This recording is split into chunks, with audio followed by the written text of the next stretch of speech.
Hello, today I want to carry on looking into the book of Revelation. The Revelation was written by the Apostle John when he was on the island of Patmos. There's a little map, the island in the middle of the Aegean Sea, and on the front there's an old Greek painting of John with his disciple in his cave getting his revelation. He saw something and heard something that was written down for the 7 churches that he administered to in the province of Asia. They were being persecuted. John was being exiled. He tells us in verse 7, I, John, your brother and partner in the tribulation. Sometimes people think the book of Revelation is about the long distant future and the great tribulation that is to come. But John was already in tribulation.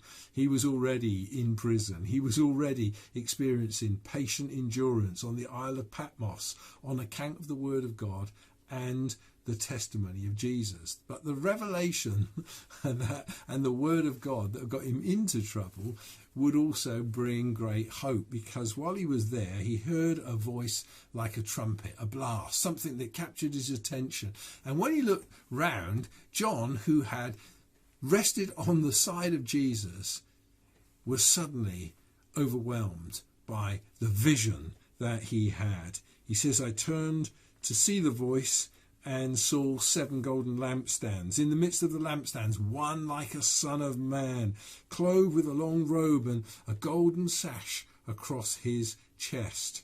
His hairs of his head were like white wool and white as snow. His eyes were like flames of fire. His feet were like burnished bronze, refined in a furnace. His voice was like the roar of many waters. In his right hand he held 7 stars, and from his mouth came a sharp 2-edged sword, and his face was like the sun shining in full strength. When I saw him, I fell at his feet as though dead.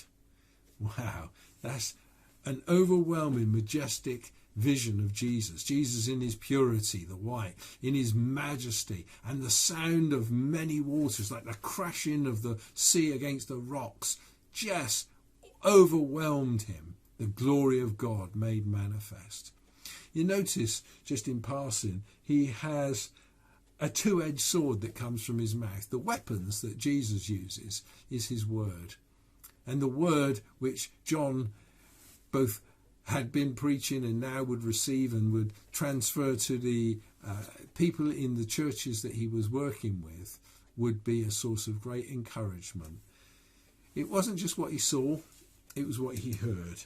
And what he heard was that Jesus was very much in control. Fear not, he says.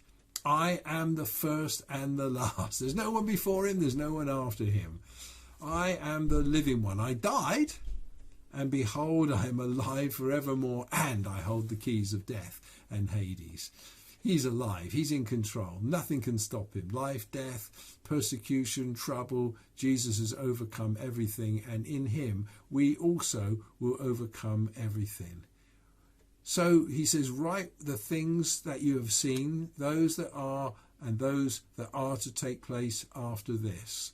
And as for the mystery, the 7 stars and the 7 gold lampstands, the 7 stars are the angels or the messengers of the 7 churches, and the 7 lampstands are the 7 churches. Those 7 churches represent the church of God, and the words that we'll look at in coming weeks to each church brings encouragements and challenges.